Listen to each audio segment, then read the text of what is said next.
Yo, man. So, welcome to the Tier Talks. Today we have the big man himself, Mr. Henry, AKA Strain H. How you doing, man? Yeah, delighted to be here, man. Yeah. Thank you very much, Good, man. good. Yeah, we've had struggles with this, but yeah, man. I wanted to get you on because you're a very interesting person. You've got a lot to offer to the world, I think, and your philosophy on some things and the way you think is very unique. But you do music, man. You do music. You've been doing music for, it seems like, a long time. How did you get into music? Yeah, so to start off with, if you want to check out my stuff as well, my alias I'm going under Strain H. On Instagram, that's strain__H. On other platforms, it's just Strain H. Yeah, I got into music when I was about 10, 11. I was my parents were sort of egging me on to do different things, trying to get me to find the one thing that I really love so that I could do the best at it, which I'm grateful for this day. Yeah, and I was just messing about with some pencils in the car one day, and just to a radio, and my mum was like, "Oh, you should take up drums." I didn't really think too much at the time. I was just like a 9-year-old kid, I think. And yeah, I got a drum kit for Christmas, and I'd been having some drum lessons, but I haven't been able to practice what I've been learning. And when I got the drum kit, I sat down and I played my own thing and spent some time on it. And then when I got that first beat, I knew music was what I wanted to do for the rest of my life. But yeah, after a while, I just sort of got a bit bored of drums because you can't really write music on drums. Yeah, because you play like quite a variety of music. It's not just the drums. Yeah, I've always been fascinated with writing music because my tastes have always been all over the place. And, you know, I like to take different styles from different people that I listen to, and I try and incorporate that into my music to make my sound with, like little bits out of different people to make me. So yeah, there's that. But yeah, it's just guitar's my main thing. I'd say with guitar, that's probably my main instrument. yeah, fair. I think like with a lot of people with anything creative, I think you can just get there from any point, you know. And I think with what you said about your parents and your mum getting into it, how was that? Like, what were you doing before music? Was there like a variety of things that you tried and it didn't work, or? Yeah, I tried multiple things really. I tried water skiing. I did try football for a bit. Really? I'm not the best football player. Okay. Yeah. Fair, I'm not either. Yeah. I tried the different positions in football as well, like goalkeeper. Goalkeeper was actually my favourite because I didn't actually have to run about the whole time. Yeah, that's fair, man. But yeah, I can't really remember too much. I mean, I was just a school kid that was just taking things for granted, really. Yeah, fair enough, man. How does because you know, obviously, your family have been quite successful, and you didn't go to like normal school. You went to private school. Yeah. You know, yeah, scary shit, man. Yeah, bro. Like when I think of private school, you know, you get the stereotypical, you know, snobby, you know, rich kid. You know, you're the complete opposite to that. But I wanted to ask you, like, how was the facilities there with music, and how were the teachers with you when you wanted to pursue music? Were they like very encouraging, or was it really the stereotypical, oh, you've got to do the academic things like be a lawyer or like, I don't know. Yeah, it was very, I don't know, it was more classically driven, I'd say. Oh, really? What do you mean? As in, you know, if you was going to do an instrument, it was focused more on classical music. So. Oh, really? Yeah. Wow.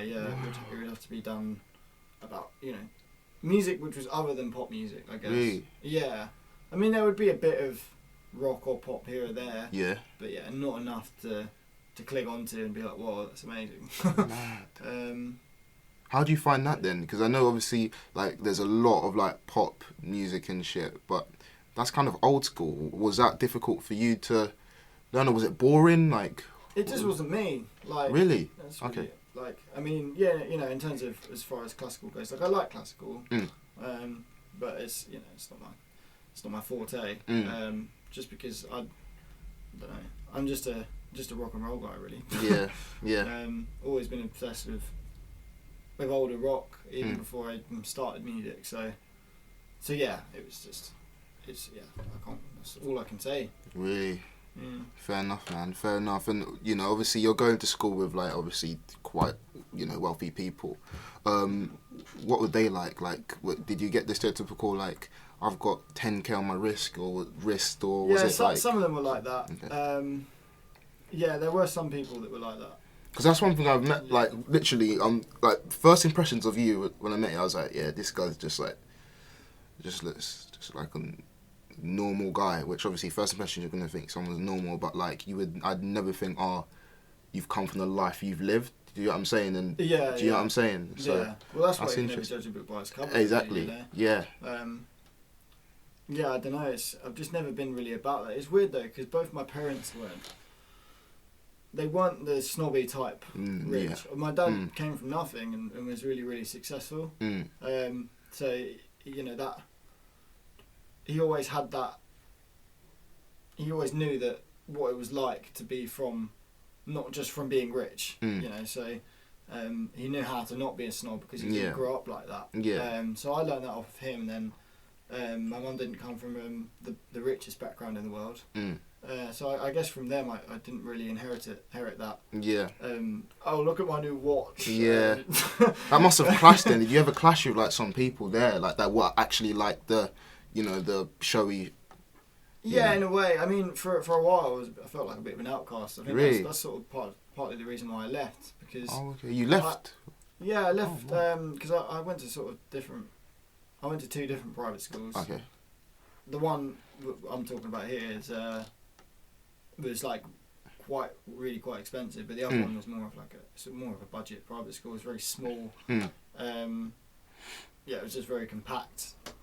But the one I went to initially, the one that I was there for the longest for.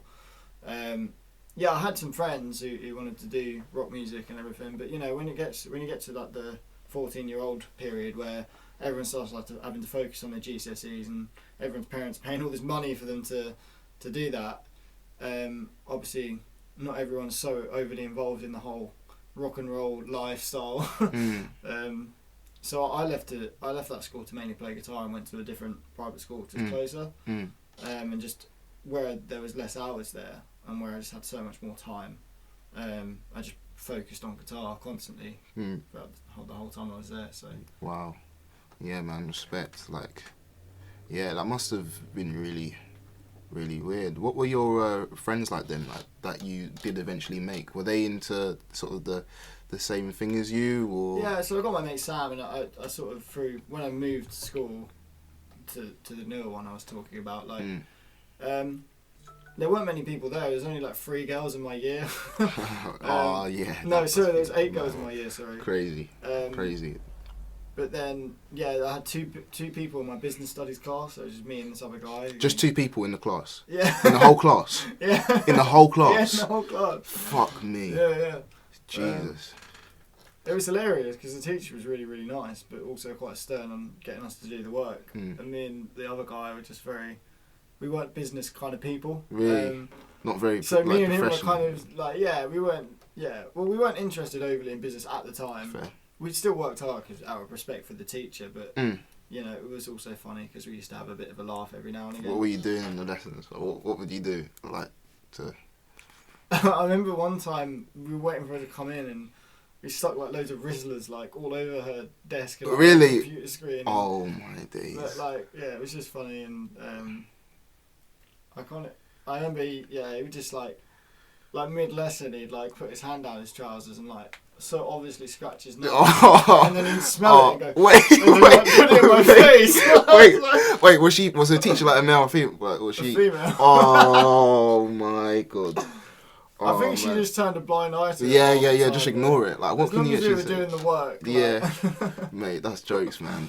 That's jokes. I think those are the sort of people you need, like, in the lesson to make it fun. Yeah. You get me? But was that was an old school then, or was that the new school? That was the newer school. That was the new school. Yeah, the newer school was very, very small. That's why we had 2 people in that.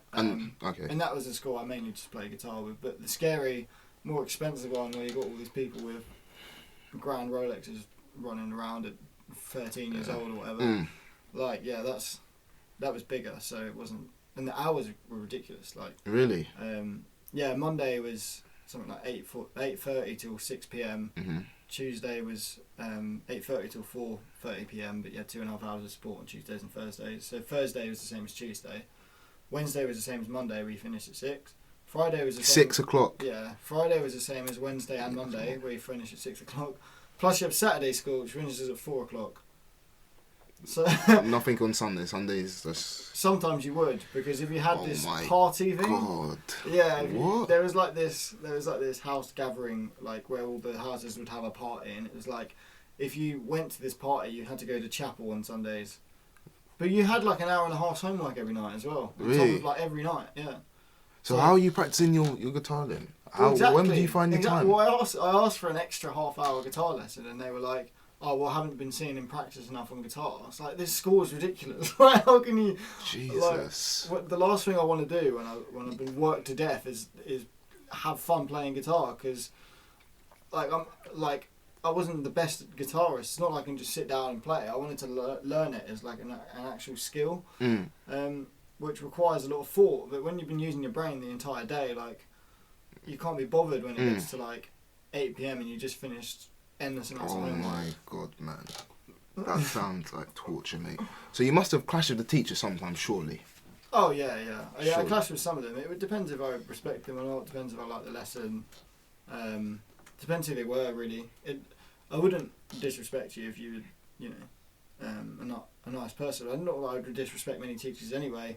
It's just if I'm not learning, and I feel it feels completely hopeless to me, I'm not gonna not mess about, because if it feels hopeless, then what's the point of me doing it? Yeah, that's mad, man. So the hours are obviously long. Did that mean you sort of had a good work ethic? Because I know obviously you mentioned that your dad was pretty successful, and it seems like a lot of people around you would have just been working. Going to private school and seeing him work, did that sort of get a work ethic in you? Because I see you sometimes, like when we go to like where you stay, literally sometimes I don't even, you will come out sometimes, but you're just making beats, you're making music. Is that something that you've learned through your time in private school? Is that something that you just think you have? Yeah, I mean, part of it is because I like it. Okay. I like doing beats. It's fun. Mm. There's also, it's good to keep yourself busy, because it's actually also, when I left school, I spent a lot of time not doing anything. So I know both sides of it, and I know how to kind of manage both sides now, because you don't want to overwork yourself all the time. Because you're not really made to do that, like to wake up at 8 and then go to work until 7 and come back and then be on your laptop googling stuff till like midnight. You're not really supposed to do that. Like, our bodies aren't designed to do that, unless you get into the habit of overworking them. But that probably has like, long-term effects. So it's good to know when to take a break. So I just try and balance that. And balancing that correctly can actually make you feel in tune to do more work, because you're comfortable with what you're doing. That makes sense. If you know that you can take a break, then you don't actually want to stop as much. Because it's like, if you do take a break, what are you actually going to do? Yeah. Yeah, man. Trust me, I get that a lot of the time. Like, and sometimes it's bad, because, like, me personally, I feel guilty for taking a break. Do you get what I'm saying? Like, I should be doing something else, and because you feel guilty, you end up doing work, and you literally just go back to work, which I think is something that I need to work on. And I think some creatives and entrepreneurs, I think, definitely can relate to that. It's not bad for not doing work. I just think that people's minds need to rest. 100%, man. 100%. I agree with you. So that's one thing I wanted to move into. Like, is your dad obviously? If you guys don't know, there was a channel like back in the early 2000s called Channel U. It's actually still on. It's actually still there. Yeah. Oh, really? Yeah. Is it? Yeah, because he sold it. Oh, okay. It's Channel AKA. Channel. Okay. It used to be called Channel U. Okay. And he had another one called Fizz, and both of them changed their name for some reason. I can't remember the exact reason why, but so Channel U was changed to Channel AKA, also known as Channel U. Okay. And then I think Fizz was changed to Stars. Okay. It was just like a pop channel, so it wasn't really a hard thing to name. Yeah. So he started up those when I was younger. Talk about that. How was that? For as long as I can remember, really. Like, yeah, I'd say from about the ages of 9 to 15, it got a bit crazy. Like, I was just seeing so much. Yeah, I had a music video shot around my house when I was 9. And I remember like running around the house, looking at all the people doing the choreography for the dance moves and. Jesus. And these are like quite well-known people. I know he was working. Yeah, you can actually see the video on YouTube. Really? If you type in Darren B, Stand By You. Yeah, you'll see this video shot at my house. There's also another video I wasn't there for, but Madam Butterfly. I think the song's called Game Boy. And the singer of Madam Butterfly was Fleur East, and she won X Factor. I don't know if you... Yeah, I remember. Yeah. Yeah. She was like one of the main roles in that. Yeah, so they shot music video in my house. Like, I was going to video shoots in London because my dad owned this like white screen, and it was absolutely massive. Like the corners were painted out, so you couldn't actually see the corners. So you could like walk, and then just run into this thing because you can't actually see like how like in front of you because you don't know how far it is because there's no corner defining where the wall is. Yeah, and that was cool. I used to go to video shoots. There's a video called what's it called again? If you go Marga Josh Osho 360 Records, that will come up with a video, and they're like in a boxing ring, and there's a scene where he hits a punch bag, and then a load of dust comes out of it. The dust was actually chalk that I grinded up. Oh really? Yeah. Mad. Like little. I used to run around and get them food. Jesus. Get everyone food or whatever. Yeah. Who are the people that you've worked with then? Like some big names or some smaller people? Yeah. So, I mean, I've met Ed Sheeran. Mad. That's mad. Yeah. So, that's mad. Because my dad signed an artist called Devlin. Yep. Yeah, he's a rapper. Yep. Did the song London City. So yeah, Ed Sheeran used to work with Devlin a bit because Ed Sheeran used to sing the choruses and then Devlin would rap, or they both have a rap. I went to a video shoot called Young Guns, which is on my dad's 360 Records, by the way, is the record label my dad owned as well. So if you go on 360 Records on YouTube, you'll see a load of that.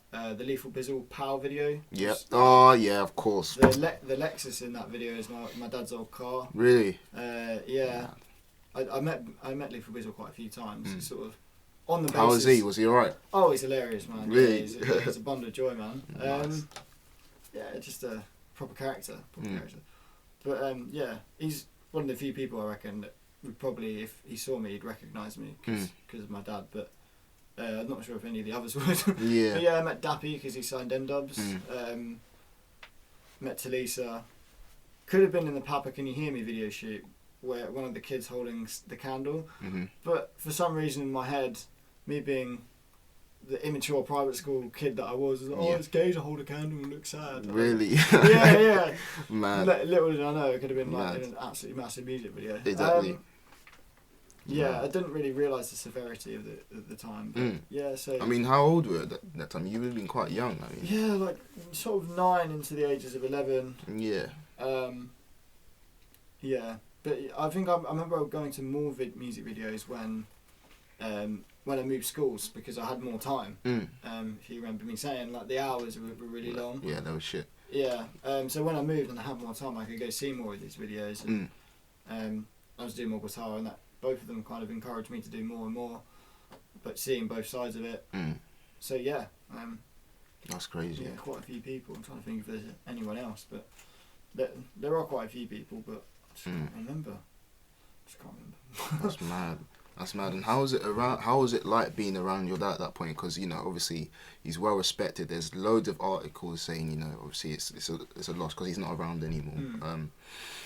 Yeah, there's loads of articles saying what he's done was amazing. And me personally, being from London, obviously I wasn't around when the Channel U really surged. But like those people that were big on there or that were starting out on there, I listened to like today, like Lethal Bizzle, all of these grime artists that were upcoming at that point are massive now.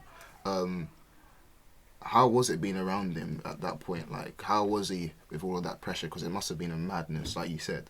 Yeah, it was. He was a very hard worker. Yeah, he was a very, very hard worker. So I mean, I knew that there was a part of him that enjoyed it, but there was also a part of it which his mind didn't rest, as I was saying earlier. Like, I don't think it really did rest, but it's okay because it was, you know, he was him. You know, he enjoyed what he was doing. Nothing was done out of desperation or anything like that. He did it because he was enjoying it. And he was interested in. He was an entrepreneur, you know. He just loved seeing new ideas, seeing what flourishes, what doesn't, or what can he learn out of what flourishes. Do you think you've got that from him? Like... Yeah, I mean, to a degree. But I'm a very different. I feel like I'm a very different person to both my parents, really. Okay. I'm more about, like, I think because I've had a childhood where there's been money and I've gone around the world and seen this stuff, but I've also sort of seen people from, you know, more realistic lives where they can't afford to go to holiday every year and stuff like that. I get both sides of it, and I try to have middle ground. I try and be very calm, if that makes sense. My mum's very like, you have to work 9 to 5, you know, and my dad's like, you need to try and do this to do all these amazing things and be really, really successful. But it's just not me. I'd only ever be successful if I really, really wanted to be successful, and I do, but I try not to let that cloud who I actually am, if that makes sense. I try not to let that get in the way of what actually really matters, you know, because the material things don't always matter, you know, because they're not permanent. What's permanent is you. You know? So it's about being centered for me, rather than being successful. I think it's more important to me. Yeah. But you know, I wouldn't mind success. Like, I'd love to be successful, to have enough money to be able to do music and continue doing it, and you know, I'd love to go on holiday more and not have to work a 9 to 5 and stuff like that. So there is that part of me, but it's kind of, at the same time, I'm conflicted between two of them. So I'm still trying to work that out, I guess, trying to find that balance with those. Fair enough, man. Yeah, I think at the end of the day, like, with what we're doing, with what, you know, being a creative and being an entrepreneur, I think that you do have to get that balance, because, you know, you get the people who, you know, be like, you know, you have to work all the time, you know, 15-hour days, all that sort of stuff, and you get the people who don't do anything. And I think, you know, there is a point where there's a sort of sweet spot. You get what I'm saying? 100%. There's a point where you're doing enough, but you're, especially with music, because the reason why music is so difficult to manage that with is because a lot of songs have to come out of, like, emotion and thoughtlessness and just pure in the moment. Like, you know, you can't be in the moment when you've picked up a guitar and you're thinking about how many views it's going to get on YouTube, or what you're going to do for the video, or how you're going to release it. You know, you can't write a song if you're constantly thinking like that, because then your song's just going to be so generically structured to suit everyone else that there won't be any emotion in it, you know. So you do need to find that balance, because as well, songwriting, you can have writer's block, especially if you try and write too much, because then you live in too much in your head rather than your heart, if that makes sense. And I feel like when you do write something, whether it be a book, film, song, you know, it needs to come from the heart, because then people will dig that. That's what people want, you know. They don't want another sequel to something that's already had 10 sequels to it, you know, and all the sequels have been the same. They want something new, which gives them more, just gives more to their life, or shows them something new, or makes them feel a certain way. Yeah, I get what you mean. So then, going back to the process of, you know, music, what is the actual process of creating music then? Because obviously I'm not a musician, but there's probably a creative watching this, you know, who, you know, is probably interested in you. What is the process of you making music from the initial idea to the finished product then? It's weird, because I'd say most of my best songs have come out thoughtlessly. Like, I remember one of my songs, it was just a simple sunny day, and I'd spent the day at work, and I'd come home and I was looking forward to get home to play guitar. And I got home, I played guitar, and it was the first thing that came out. I wrote the whole thing in like 15, 20 minutes. And I can hear that in the song itself, because it's a very young, exciting, simple song. If that makes sense. It defined what I was within that moment. If that makes sense. And I think that's how songs are meant to be written. You know, they're meant to say something about you. They're meant to be your whole being, like, converted through the language of music into something but that can't be done just from you. You know, you don't normally talk in a conversation and really think about what you're going to say before you say it. You know, you're in a conversation, you feel something, and you just say it. You know, and it's kind of like that with music, I feel. And if you spend too much time trying to think about what you're going to say, it becomes overcomplicated. So I don't know, if I feel like I'm spending too much time in a song, I normally I normally give it up. Really? Yeah, but there are some songs which are slightly different.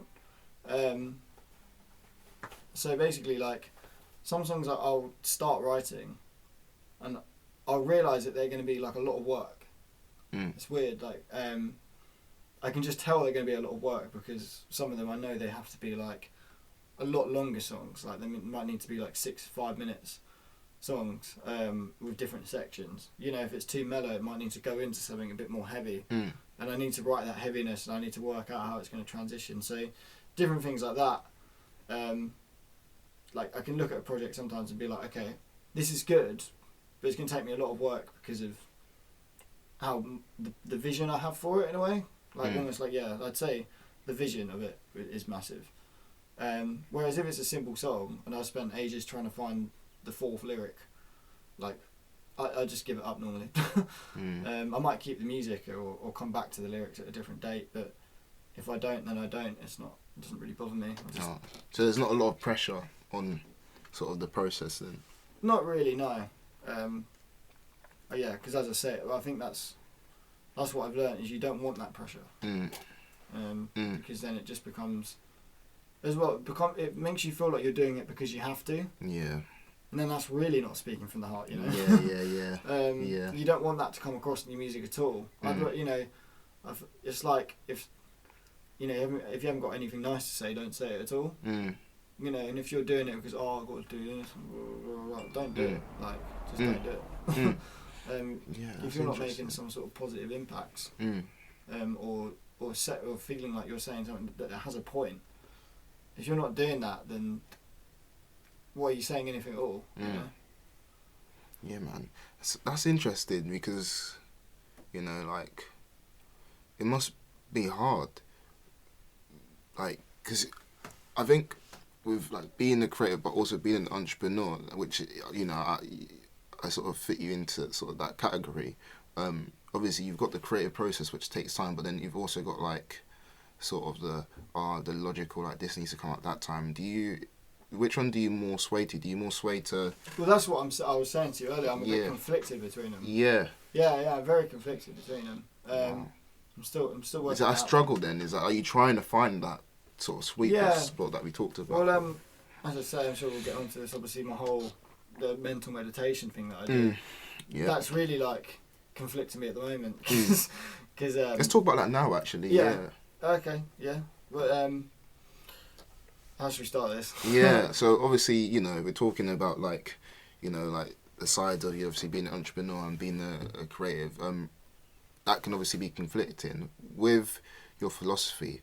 What is it called again? What's the actual name of? Self-inquiry. Yeah. Explain, like, how is that conflicting you at the moment with, you know, things? Yeah. So we'll probably start back from where I was a bit more. Okay.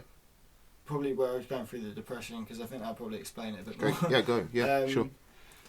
Yeah, so I mean, when I moved to college, I had lots of crazy stuff happen to me.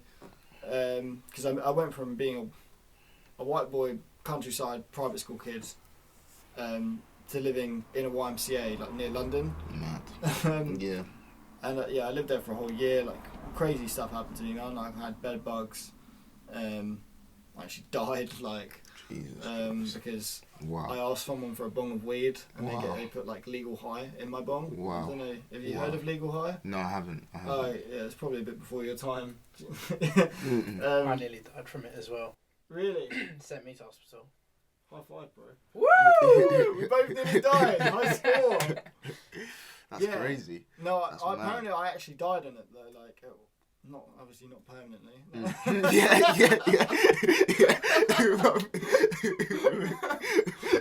Oh my days! We're having a conversation with a ghost here. Yeah, this is actually dead. He's just like, we're gonna end the podcast and he's just gonna like fade out. He's just gonna be like fade out. Yeah, exactly. Just like fade out. bro, just like I may actually do that at the end. I don't know if it's but yeah. Fade the video. Yeah. But really long. Yeah, exactly. Yeah, like start fading it from now. Well, yeah, Henry, you just get out of frame, just hide. Yeah, exactly. Yeah. That's mad. But anyway, yeah. So obviously you had the legal high. Yeah. Well, just I didn't really. I just asked for a bong of weed. Like these kids used to smoke weed with me all the time, and I'd give them my weed. So I kind of like was following them about and went into this room and I asked for a bong. They give me this bong and I like blow it out the window. And like I fall back. I go on the chair and it didn't taste like anything as well. I went back on the chair, and all I remember was like falling like that. And supposedly within the time frame that happened, I threw up 3 times. Urinated myself, like was screaming at everyone, like going crazy. I can't remember any of this, by the way. And this is what I've been told as well. I don't even know how true it is as well, but supposedly I was actually on the floor, like pretty much with my eyes open, and a 40-year-old man gave me mouth to mouth. Jesus Christ. Like after I threw up. Like, so it must have been respect to that guy, man. Yeah, respect to that guy. I think his name's Chris. So Chris, shout out Chris. Chris at Guildford YMCA. Yeah. I actually tried to contact him as well. Really? I tried to contact him and try and ask him like what actually went on as well, because as I say, I can't remember any of it. But I do remember waking up, coming back into consciousness, with this weird thought in my head that the police were here and they were going to arrest me for taking drugs. Because I can do that. I can give you like really psychotic thoughts, and that was what was going on in my mind. But really, they were just paramedics, like there to try and like get me in the ambulance. Jesus. But because I thought they were police. They were trying to arrest me for drugs. For some reason, my only psychotic conclusion I could come up with was that I needed to fight them. Really? Yeah, and I remember like jokingly like trying to fight them, but they were kind of staying back because they don't want anything to do with that shit. Yeah. I remember holding onto a door handle and laughing at this guy, and then I remember collapsing sort of on the floor again, and then they picked me up and put me in the ambulance, and I felt like I was in hell, but. You know, that happened within the first 2 months of me being there. After I moved from private school, never been stolen off, never really seen drugs or anything like that. And yeah, the stories, we could be here all day. I mean, the stories go on about my college years. But I'd rather not get into them too much because, some information I just don't want released to the public. Yeah, fair. That one's alright because I feel like I was so innocent at the time that I didn't really control it. I mean, what was I doing? I was just smoking weed. Like, I mean, people don't get introduced to that when they first smoke weed. Like, so I don't really feel regret about it because it wasn't really my fault. It wasn't your fault, yeah. But yeah, it was when I started getting more and more depressed that things started to become my fault. Really? Well, yeah, because obviously the more depressed you get, and the more addicted to drugs you get, the more further down that hole you go, and then the worse your depression gets, and then the worse the drugs get, and it just, you know, everyone knows it's just an endless cycle. So yeah, I mean, that was all going on, and it got to the point where I was like trying to turn my life around. I remember I moved back with my mum for a bit, and I got friends. I got rid of all drugs from my life, got rid of cigarettes as well. I had these kidney problems, so then I dropped energy drinks and alcohol. Was that hard? Was it all hard doing this? That's mad. This is a lot of stuff you're getting. Yeah, it's weird. Not necessarily, like, not as hard as it sounds. I found that my environment at the time complemented me coming out. It was really weird. Like, I can't really say it. Like, something about being like around my mum and my dogs and having a full-time job. Add some sort of stability to your life, would you say? It almost gave me a routine that just like if I was, you know, smoking just made it harder because I'd wake up and then I'd smoke a fag and then I'd be curled out and then need to go into work and Yeah, just a bit inconvenient. You know, I'd just start to feel unhealthy from smoking cigarettes, I guess, and then I'd stop them for that reason, and you know, but I'd think all these things, all these physical things that I needed to give up and sort out were related back to my depression. So I kept trying to give them up. I tried to keep helping myself with the depression, and then I remember the only other thing I used to complain about was that I hadn't been on holiday in a long time, and I was used to going on nice holidays, and I'd love to go on holiday. And I went on a holiday, and I came back, and then I remember my mum went out for a holiday, and then my dogs were in a kennel, and it was just me alone with my thoughts. And up to this point, I'd always been like, I need to do this to help my depression. I need to get rid of this to help my depression. I need to blah blah blah. It's always something physical that I need to do in order to get over the depression that was internal. So I mean, and that hit me harder, like, because the depression was still there even though I got rid of all those things. And when I realised that, when I was truly like alone and not really in the company of anyone else, and I'd got my mind had run out of it. Saying how obviously smoking weed would just become an inconvenience when you're going to work, and you came back, you went to holiday. Yeah, to be fair, I didn't actually smoke weed and go to work. I was talking about even just cigarettes. Yeah, even cigarettes. Made Sorry, me my feel, bad. My bad. Yeah, no, even cigarettes made me feel like bad in my body. Obviously, because they do, because they're not healthy for you, especially if you smoke. The amount that I was smoking. And yeah, but I didn't really, by that time as well, I didn't even be smoking weed once every 3 weeks. So, you know, and I like smoking weed anyway, and it was just like people were smoking weed every day and they were happy, so I didn't see what the problem was with smoking it once every 3 weeks. And yeah, as I say, I got rid of all these things, and eventually my mind ran out of excuses to put this depression that was like sort of in my mind. And yeah, it was really, it made it worse, because now all of a sudden there was the depression alone. Like, my mind had nowhere to go. There was no, I need to do this, I need to do that to get over it, blah blah blah. There was no direction that it had. And when I realised that there's nothing I can do to change the past, and I was sort of not very hopeful for the future because of how I felt in the moment. You know, that basically ruled out all 3 time zones for me, you know, and I just, for some reason, I think maybe related to that, I just started to get, I guess, suicidal thoughts, but I wasn't really suicidal. Like, I'd never actually commit suicide because of my mum, and I love my mum, and I could just never do that to her ever.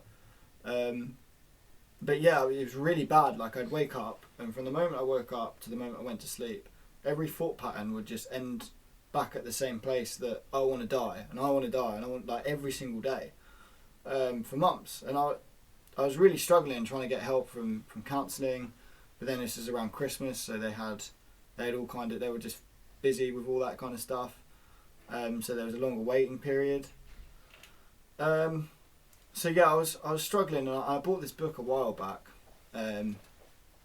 relating to kind of searching internally for yourself, and I read the first few chapters, and I like the idea of it. I like the concept of it. It explained some stuff to me, but I didn't get onto the self-inquiry chapter because it's quite a heavy read. The book's called Be As You Are, by the way, by edited by David Godman. And yeah, it was a very heavy read, and I read the first few chapters but didn't really finish it. I didn't really finish a lot of books. But this particular one, when I felt like that, I was just looking for anything, and I felt really bad, and I continued to read it. I had no idea that there was actually an exercise in the book that you could do. It's called self-inquiry. And the idea is that every time you get a thought, you question who's thinking it, because then you realise that you're only here and now. Like, and the thought doesn't exist, because if you go at your thoughts, because we wake up and we listen to our thoughts like all it's the time. Like it's a commentary. Like, it's almost like we're a slave to the thoughts. You know, we wake up and then, I've got to do this, I've got to do that, I've got to do, and we let our thoughts carry us along because we believe that we're this person who is our thoughts, telling us to do this. You know, we believe that we're that person. But to someone on a screen, if they've got a video camera on you, you're just sitting there and now. You know, that's all you are. Like, physically, that's all you really are. It's just here and now.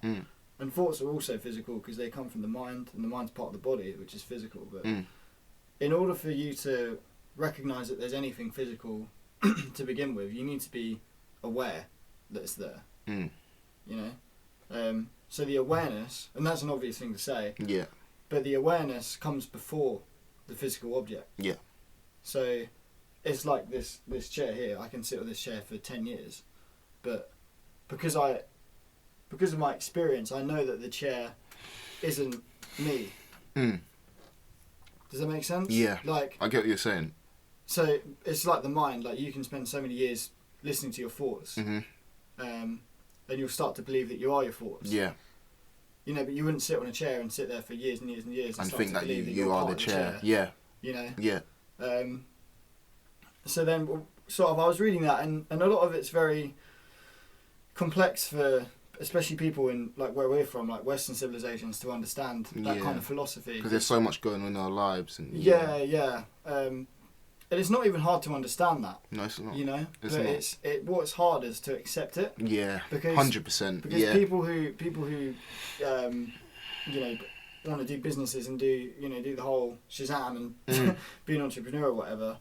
For you to tell them that, like, yeah, sure, you can acquire that physical thing, but the feeling you get from it's internal, and that internal feeling is always there, and all you need to do is just drop all of your desires in order to be at one with that inner peace. Yeah, that's going to clash with some people. Yeah, and it's also kind of like telling people that the depression doesn't exist. Yeah. But I can tell you, man, like, as I said, I went through, I'd say, about 3 months of constantly just wanting to die all the time. And, you know, people would come in and I'd look at people and I think, like, you know, they'd be happy, blah, blah, blah, happy-go-lucky. And there was this part of me that would be really bitter towards them and be like, oh, you don't know what it's like to do this or go through this and blah, blah, blah. And just but I knew that wasn't me at the same time. Like, just really bitter and horrible, like, in my mind. Like, and, you know, if someone told me my depression didn't exist back then, I'd have been really angry at them. I'd have been, like, really aggressive towards them. But after doing the book, it literally, this self-inquiry exercise cured the whole depression within 2 weeks. Jesus Christ, wow. Like, from 3 months of depression to just... Well, it's longer than 3, it was years of depression. Wow. But the 3 months, those 3 months were the worst. Yeah. Like probably the worst type of depression I can imagine. Because I mean, what's worse than constantly wanting to die? To kill yourself, yeah. Yeah. So I mean, like, what's worse than that? And yeah, I did this exercise so consistently, and it's something that works straight away. It's not like you have to put loads of time aside for it and really try. He said in the book, you don't have to actually put any time aside for it. You don't have to do anything in order to do it. You just have to make sure that you know who you are whilst you're doing it. You're conscious whilst you're doing it, because all you are is consciousness. And if you're awake to experience that consciousness, undisturbed by something which is out of your current reality, then that feeling is bliss. And yeah, literally, well, I just put my all into it because I realised it gave me straight up results. Really? Yeah, and how do you find a book, man? Because this has got like what were you like? Were you looking to? Obviously, yeah, you did say you were looking for like something it was weird, inside yourself. Because as I say, all of these depressed thoughts have been on my mind for quite a while, and I actually started to feel like a detachment from the physical at one point. Really? Yeah, because I was always looking for something. Because as I say, I'd been from a life where I had everything physical. I went on these amazing holidays. And like, it was always. Like, when you look at... It's crazy, man. When you look at YouTube and you look at what everyone else says and you listen to everyone else, everyone's telling you, like, you need to get this and you need to go out and do this and blah, blah, blah. And maybe you should try this. And, you know, if this isn't working, try this. Yeah. And it's all related to something physical. It's never... No one ever tells you to, like, look inside yourself. Because not many other people have actually looked inside themselves. Yeah. Yeah. Because not everyone has it. Like, some people are just happy and you think...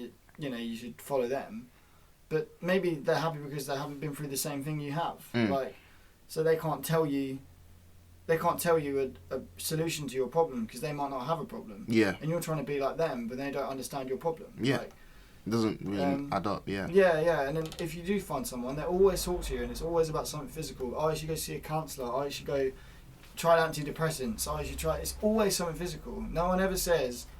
If someone told me that I wasn't my thoughts and to eliminate thoughts is truly happy, like to be truly happy, and they give me a good way of like eliminating thoughts, it just would have sorted me out. Like I probably would have never gone through it. Like if I was told as a kid, especially if that I wasn't my thoughts, I would have known that every time a thought arises, I'd have been like, oh, okay, well, I'd be seeing it as like a different thing. I'll be seeing it as like a physical object rather than something I get emotionally attached to, and I need to hold so much attachment to this thought. It makes, every time you talk about it, it makes more sense to me. Yeah, I know what you're saying. Wow. So it's kind of, you know, if I was told that as a kid, I probably wouldn't have gone down that road, and I'm sure not many people would. But yeah, it cured the depression in 2 weeks. It didn't only cure it; it actually made me almost laugh at it. But that's how powerful it was, because I was like, wow.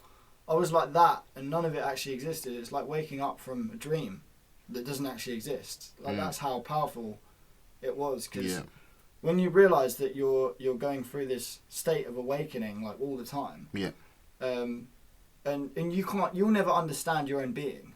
Like that's the other thing. And one tries to make generalisations for things, like tries to say I am this and blah blah blah, and I am that, and you try and generalise it, and then everything all of a sudden becomes incredibly boring because you've just limited your entire being to what your mind thinks. Whereas if you can eliminate the mind, it's truly like there's no words to describe your reality. Like it's actually even so perfect that you wouldn't be able to describe it in words. Jeez, wow. That's how powerful it is, and that's why people, you know, that. But it all goes back to religion as well. Like, you know, surrendering yourself to God, like getting rid of who you think you are and your values, surrendering all that and letting a higher force take over, surrendering your ego. When you have a kid, it's because you feel happy because it's no longer about you. When you're in a relationship, you're happy because it's no longer about you. When you go running and you feel like a runner's high, it's because it all becomes about your body and not you. You know, it's every single thing you get pleasure from is surrendering the ego. Like if you go on holiday, you don't have to worry about stuff back in England anymore. Yeah. You know, you're not that person anymore, blah, blah, blah. But that's all just like a mental construct that we make. Yeah. You know, if you eliminate those mental obstacles, you'll feel like you're on holiday all the time. Yeah. And that's, you know, that's what cured me, and I've been doing it for months and months and months. Wow. And every day I wake up feeling a lot happier. And it just kind of annoys me that this stuff isn't published everywhere. Like everyone should know about this, because you know, even if because it's hard to understand as well. It's difficult to get your head it's definitely around. not the average joke. Even the average joke could do it, but it's a case of, again, like you said, if they accept it. But for me, like for people in my position who would, like, I just want anything to get better. Like just give me anything. Like I didn't want antidepressants. That was the main thing, because I knew that it was physical. I'd already been for a drug addiction. Like, why would I want to take more drugs? It didn't make any sense to me. That's not a long-term solution. Yeah. But you know, if someone had just told me this thing existed, like I was looking for anything, and someone gave it to me, or said, "Oh, if you're looking for something, it's here." Someone said that, you know. I kind of did have to find out for myself. But if I'd never found that book, I don't know where I'd end up, mate. Like, I honestly... Really? If I continued those 3 months like I was now, I you know... I don't know what state I'd be in. Wow. Like, it frightens me to even think about that. So, you know, I just don't think about it. But, yeah, like... But, and, you know, I could have ended up... The craziest part about it is I could have ended up doing something to myself which would have been really bad on my family or something like that. And it would all be over something completely fake, and just because no one's told me that it was fake. Yeah. Just because no one told me that my thoughts are just there to guide me, then I'm not actually my thoughts. Like if someone just told me that basic information and drilled that into me from a young age, I wouldn't have had the problems that I've had. Jeez, wow. So would you recommend this to, you know, other people then? Yeah, I mean But the beauty of it is that you already are the goal, you know? Like, you're already that. You're already the light that shines within the darkness. You just have to get rid of everything that obstructs that light, you know? You know, because it's like, it's really weird. It's almost like you're trying to see yourself, but you don't see yourself. There's no one to actually see, because you already are the light. Yeah. And you need to be as the light, not see it. You know. Yeah. And that can only happen through you eliminating the obstacles which obstruct you from being that. You know, you wake up, you say, I feel tired. Already you've just limited yourself to this body that is tired. You know, if you question who the one is who's feeling tired, the thought disappears, and there's only left is your state of being. And just remain there, because that's who you are. You know what I mean? Because even if you have thoughts, you're still that. You're still being. You're just not thinking within the time frame that you are. Yeah. You're not. You know, you're just not being yourself. So, I would just say like that it needs to be. I'd even say like it needs to be taught to everyone who's happy as well, because those happy people could go on a downward spiral because of not knowing that information. It would actually prevent people from going down the spiral in the first place if people were taught it. But yeah, it's just people's willingness to accept it really, because the ego is a very powerful thing. It's been drilled into everyone since they're very, very young. To be this person and to be that and to be this. Plus, it makes the government money. Yeah. Because the government benefit off your depression. Yeah. Because you get depressed and you know you end up wanting to buy fast food and you want to buy cigarettes and alcohol and blah blah blah, and they benefit off that. You know, they benefit off you buying off Amazon impulsively, and like, you know, the more depressed you are, the more likely you are to do kind of that stuff, because you feel more insecure and you look to the physical more. So the government want you to almost be depressed in a way, and because they want to profit off you. But yeah, just keep an eye out. Like, just make sure that you're aware of your thoughts and you don't become them, because when you try and become something you're not, that's when you start this hole in your heart just starts, and you can't really feel like you can fill it.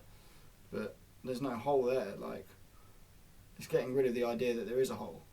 And so extensively to the point where all that's left is just you. Yeah. Wow. So how would you? Because we obviously talked about balance, and you know, people can spend years, you know, trying to live that balance. Obviously, you know, you have traditional monks who, you know, they'll go out and they'll try and find balance. What do you think about the traditional sense of meditation or philosophy and that sort of stuff? Yeah, it depends. Like, so there's probably some monks out there who, you know, they go and live in the mountains because they just want to be them, and that's cool. Like, that's, you know, that's a good idea. If you want to do that, and do it. But there's other people. I think there's other monks who. This is what the guru in the book talks about. It's called Bhagavan Sri Ramana Maharishi. That's a mad name. That's a mad name. That's why I didn't really say it earlier. Yeah. Oh yeah, no, it's just by my mate Bhagavan. Yeah, exactly. Maharishi. Yeah. No, yeah. So like, he says it a lot. It's not about concentration. I think the issue of a lot of spiritual seekers and Buddhists and stuff is they focus on concentrating on the state. You know, they focus on making that state. Like, they just need to cling on to it and hold on to it and everything. Like, it's not about holding on to it. You know, it's about having it effortlessly. Yeah. And you're not going to get it effortlessly if you're constantly training your mind to concentrate on it. Yeah. Makes sense. Yeah, that makes sense. It needs to be something that's so natural, so that when you refrain from trying, like it seeps like deeper into your subconscious and really gets into your head and brings that out and relaxes you a bit more. And you know, giving up is one of the most powerful things you can do. I give up the exercise, and it's almost like, because you have your guard up the whole time, trying to like find your thoughts and question who you are to bring it back to your conscious awareness, like almost like a game. But if you give it up, you end up seeing thoughts that you never normally clock, and that's what's really powerful, because then it's almost like uncovering a whole other layer of obstruction to your being. Yeah. And you know, if a lot of people go up in the mountains, they're just there the whole time. You know, they don't have like a change of scenery. They don't go anywhere. There's nowhere to like refrain from it. Like, you know, they're just like, oh, I have to reach a goal and I have to sit here for hours and hours and hours and not do anything. Yeah. And concentrate on this state and blah blah. And if you're like that, that's just wrong, man. Like, because that's not being. Like, if there was a God, he wouldn't want you to be like that. Yeah. You know? He wouldn't want you to just, like, sit there for hours and hours and hours and hours doing absolutely nothing to try and get rid of your ego. Like, it's silly. Like, you know, you just need to, you can do all the things you can normally do. You just need to make sure you're consciously aware whilst doing them. Like, you need to make sure you're yourself whilst you're doing them, and you don't have this wrong identification with what's going on in your head and who you actually are. As long as you can eliminate that, do whatever the hell you want. You know? Yeah. But yeah, that's my thoughts on that. But that's mad, man. That's really interesting. That's crazy. I think, you know, it is a hard thing to grasp, because I think people now, like you said, especially being an entrepreneur and being a creative, you're so tied in with, okay, what do I need to do? Okay, I've got there, now what's next? And something like this, Be As You Are, philosophy, and the book that you've read, it's so contradictory to that, you know, people, you know, even if they do think, oh, it is the right way to go, they may not do it because they just feel like, you know, I'm too comfortable, or, you know, it's... Well, but this is what I say, man. If you're comfortable, then that's fine. Like, there's nothing to do. Yeah. Like, if you're already comfortable, it's just like, you know, if you feel like you need to seek something, if you feel like you're constantly trying to achieve something or trying to seek something, like, that's the issue. Like, whereas if you're comfortable who you already are, then there's no problem. Like, there's no reason why you should do self-inquiry or meditation. It's good to know that you're not your thoughts, but there's no reason to actively do self-inquiry if you're not, if you don't want to seek from within, or you don't feel like you need to achieve something to prove that to yourself that this is that you're the man. I don't know, you know. Yeah, so it's just as long as you're comfortable inside, there's no reason to worry about it. But obviously I was just in a place where I wasn't that. I was the complete opposite of it. And I turned it around in a different direction with this, and I just love if there's other people out there could know about this who went through the same thing I went through. Because I mean it literally saved my life, so I can only pass that on. And even, you know, it's not even, I sound like I'm gassing it up like it's a money thing. Like, Yeah. Like, I don't even know David Godman. Sri Ramana, like, if you was to go up to him and give him money, he would only accept it unless it could be shared equally amongst everyone. Yeah. Like, that's how mad he was. He never walked away from the mountain that he lived for more than 2 miles in his whole 60 years of moving there. Wow. He only had a water pot, a clove rag. So I'm not making this up, man. Like, it's not a money thing. Like, that book was like £8 off Amazon for next day delivery. Yeah. Like, that's how mad it was. That's actually how much, like, divine knowledge. Divine knowledge that would literally save my life and save millions of lives. It's just available on Amazon for £8. Yeah. Get it next day. Yeah. I would, if I knew the information that was in there, I easily would have spent £3,000 on that one book. Like, jeez. Yeah. Like, maybe more than that. Like, yeah. Who knows? That's crazy, man. That's crazy. So it seems like you're comfortable with where you are. Yeah. What's next, man? What's next? Just making music. Working with my band. Had some issues with my band as well, but they're all going well now.